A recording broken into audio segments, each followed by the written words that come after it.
नमस्कार दोस्तों, मैं हूं प्रचंड प्रताप सिंह। आपका अपनी YouTube चैनल पर स्वागत करता हूं। जैसा कि आप एनडीए की अगर तैयारी कर रहे हैं तो इन चीज़ों को जानना ज़रूरी है। जैसा कि आप मैथ्स बहुत ही इम्पोर्टेंट है, जो कि 300 नंबर की मैथ्स आती है, और अगर 300 नंबर क्लियर हो गए तो आप पासिंग मार्क के भी योग्य बन सकते हैं। तो सबसे पहले आता है आपका सरल ब्याज पर ट्रिक्स। सरल ब्याज पर ट्रिक्स, तो हम कैसे सरल ब्याज की ट्रिक्स। सरल ब्याज क्या है? जैसे साधारण ब्याज जिसे हम कहते हैं। तो दोस्तों साधारण ब्याज, ठीक है, सरल ब्याज पर ट्रिक पहला आता है आपका साधारण ब्याज पर ट्रिक, जिसे हम कहते हैं साधारण ब्याज। साधारण ब्याज, ठीक है। तो साधारण ब्याज क्या होता है इसके बारे में जानेंगे। फिर मूलधन राशि क्या है, फिर मिश्र धन क्या है, ब्याज क्या है, समय क्या है, ब्याज की दर क्या है, प्रतिवार्षिक का क्या अर्थ है, आज सभी जानेंगे वीडियो में, इस वीडियो में। तो दोस्तों वीडियो में लास्ट तक बने रहिए, और आपसे अनुरोध है कृपया हमारे चैनल को सब्सक्राइब कर दीजिए और जल्दी से बेल आइकन को प्रेस करके हमारे वीडियो में आ जाइए। धन्यवाद। तो देखिए दोस्तों, आप यहाँ पर देख रहे होंगे साधारण ब्याज। क्या चीज़? साधारण ब्याज। साधारण ब्याज किसे कहते हैं? देखो, यदि किसी निश्चित समय के लिए उधार ली गई धनराशि पर ब्याज की गणना समान रूप से की जाती है तो यह साधारण ब्याज, जिसे इंग्लिश में हम कह सकते हैं इसे जो मार्क्स होता है, मार्क जिसे हम समझते नहीं, SI मतलब सिंपल इंटरेस्ट कहलाता है। मूलधन का निश्चित प्रतिशत होता है, ठीक है। साधारण ब्याज क्या है? निश्चित समय पर उधार ली गई धनराशि पर ब्याज की गणना समान रूप से की जाती है, उसे साधारण ब्याज कहते हैं। ये आपका क्लियर हो गया एकदम, ये वाला आपका क्लियर। दूसरे नंबर पे आता है मूलधन राशि क्या है। मूलधन क्या है? तो मूलधन राशि किसी भी राशि, मूलधन किसी भी निश्चित समय के लिए उधार या दिया गया धन है, ठीक है। मूलधन क्या है? मूलधन जो राशि है किसी निश्चित समय के लिए उधार दिया गया धन है। मूलधन जैसे हम कोई भी चीज़ उधार दे देते हैं, जैसे हम 1 रुपया मैंने किसी को उधार दे दिया, कितने? 1 रुपया। तो जो 1 रुपया हमने निश्चित समय, जैसे 1 रुपया हम 2 दिन बाद लेंगे, तो ये 2 दिन बाद क्या है? निश्चित समय है, निश्चित समय है। तो ये जो निश्चित समय है यही आपका क्या कहलाता है? मूलधन कहलाता है। फिर है मिश्रधन, किसे कहते हैं? मिश्रधन क्या है? तो दोस्तों मिश्रधन के बारे में जानेंगे। मिश्रधन क्या होता है? तो देखिए दोस्तों, साधारण ब्याज और मूलधन के योगों को मिश्रधन कहते हैं। देखिए ये वाला साधारण ब्याज के योग को मिश्रधन कहते हैं। साधारण ब्याज और मूलधन के योग को मिश्रधन कहते हैं। जैसे हमने कहा साधारण ब्याज हमारा 3 निकल के आया, ठीक है, और क्या हुआ? मिश्रधन 4 हो तो मिश्रधन नहीं, मूलधन अगर 4 हो तो मिश्रधन कितना होगा? 4 3 7 होगा। तो यही मिश्रधन है, मतलब साधारण ब्याज और मूलधन के योगों का, मतलब योग जो होता है वही आपका क्या कहलाता है? वही आपका मिश्रधन कहलाता है। तो मिश्रधन बराबर अगर हम सूत्र की बात करें तो देखिए, मिश्रधन बराबर सूत्र होता है, मिश्रधन को अगर हम A मान लें तो मिश्रधन बराबर सूत्र होता है, क्या होता है? ये देखिए, साधारण ब्याज प्लस मूलधन, यही आपका सूत्र होता है।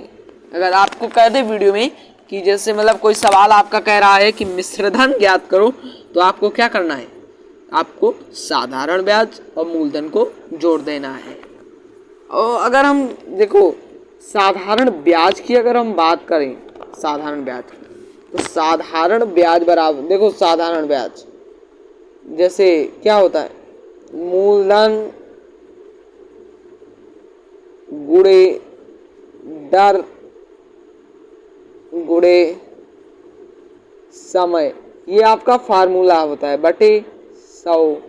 ठीक है, तो पहले तो हम मूलधन को जाने, फिर हमने दर को जानेंगे, फिर समय को जानेंगे, तभी तो हमारा पूरा कॉन्सेप्ट समझ में आएगा। तो दोस्तों इसी के लिए तो हम आपको बता रहे हैं। ठीक है, ये आपका क्लियर हुआ।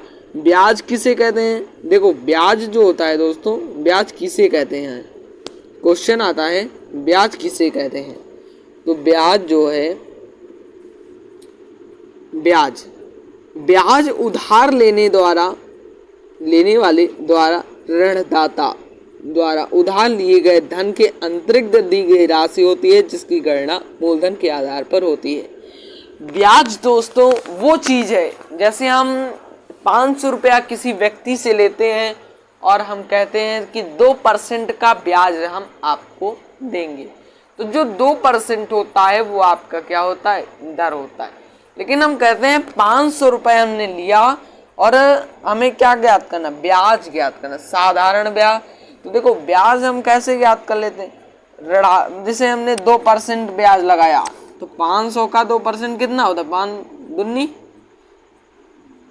1000 और बटे 100 होता है, तो 5 दूनी 10, तो मतलब 500 रुपये अगर हम देंगे, 500 रुपये, तो हम जब हम उसे मतलब जिस 2 वर्ष 3 वर्ष जिस प्रकार से होगा उस प्रकार से हमें वो राशि वापस करेगा, एक्स्ट्रा रुपया जिसे कहते हैं। ठीक है, यही आपका ब्याज हो गया।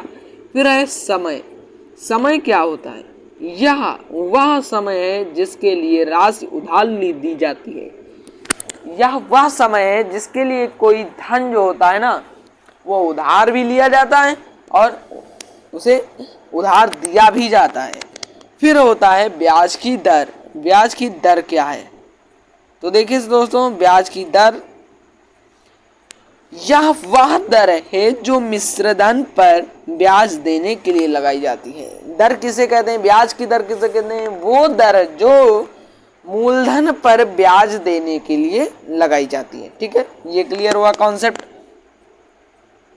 फिर प्रतिवार्षिक का क्या अर्थ है, अब जैसे कहते हैं कि हम 500 रुपया लिया और प्रतिवार्षिक आपको देंगे, जैसे आप कार खरीदने जाते हो तो किस्त भरना पड़ता है, जिसे किस्त भरते हो ना, तो प्रतिवार्षिक की किस्त कर दो मेरी, तो इस प्रकार से प्रतिवार्षिक का क्या अर्थ है हमें जानना जरूरी है ना। तो प्रतिवार्षिक का क्या अर्थ है, तो देखिए दोस्तों, प्रतिवार्षिक का अर्थ ये है कि ब्याज की दर 8% होने का अर्थ है कि राशि पर 1 वर्ष के लिए ब्याज यदि समय स्पष्ट दिया जाए तो ब्याज की दर को 1 वर्ष के लिए माना जाता है। देखो ये तो आपकी डिफिनेशन हो गई, लेकिन जैसा मैंने बताया वो आपको ध्यान रखना है। प्रतिवार्षिक जैसे मैंने किस्त भरा तो कितने की मतलब 1 साल पे 1 बार हम देंगे। प्रतिवार्षिक, वार्षिक मतलब 1 साल में 1 बार, वार्षिक मतलब साल में 1 बार, तो हमें प्रतिवार्षिक मतलब हम हर साल आपको देंगे। ठीक है, जो मूलधन मिश्रधन जो भी होगा ब्याज होगा वो हम प्रतिवार्षिक आपको देंगे। तो याद रखें योग्य सूत्र, वो कौन सी योग्य सूत्र है जिन्हें हमें याद रखना जरूरी है। तो दोस्तों वो आपकी आंखों के सामने है, जैसा कि है साधारण ब्याज बराबर, साधारण ब्याज बराबर होता है P गुणे R गुणे T बटे 100। जैसा कि हमने बताया था साधारण ब्याज का सूत्र होता है मूलधन गुणे दर गुणे समय बटे 100 बटे 100। तो इसी प्रकार से P आपका क्या हो गया, मूलधन हो गया, R क्या होगा, दर हो गई, और T क्या हो गया, समय हो गया, बटे में 100। तो ये आपके ध्यान देने योग्य फार्मूले हैं दोस्तों, तो ये याद रखना, जरूर याद रखना, एनडीए के पेपर में पूछे भी जा सकते हैं। तो फिर आपका आता है जहां P मूलधन है, R प्रतिवार्षिक दर है और T वर्षों की संख्या है, उपयुक्त सूत्रों से हम निम्न सूत्र प्राप्त कर सकते हैं। अब आपको सूत्र दिखाते हैं। P बराबर 100 गुणे SI बटे RT, ये सब सूत्र हैं। तो दोस्तों आशा करता हूं कि सरल ब्याज की ट्रिक या हम कह सकते हैं साधारण ब्याज की ट्रिक आपको अच्छे से समझ में आ गई। पूरे इंटरेस्ट में जितने भी हेडिंग्स थी आपको हेडिंग समझ में आई। गुड लक, अच्छे रहिए, एनडीए की अच्छे से तैयारी करिए और इस बार ही फोड़ना है एनडीए को। धन्यवाद।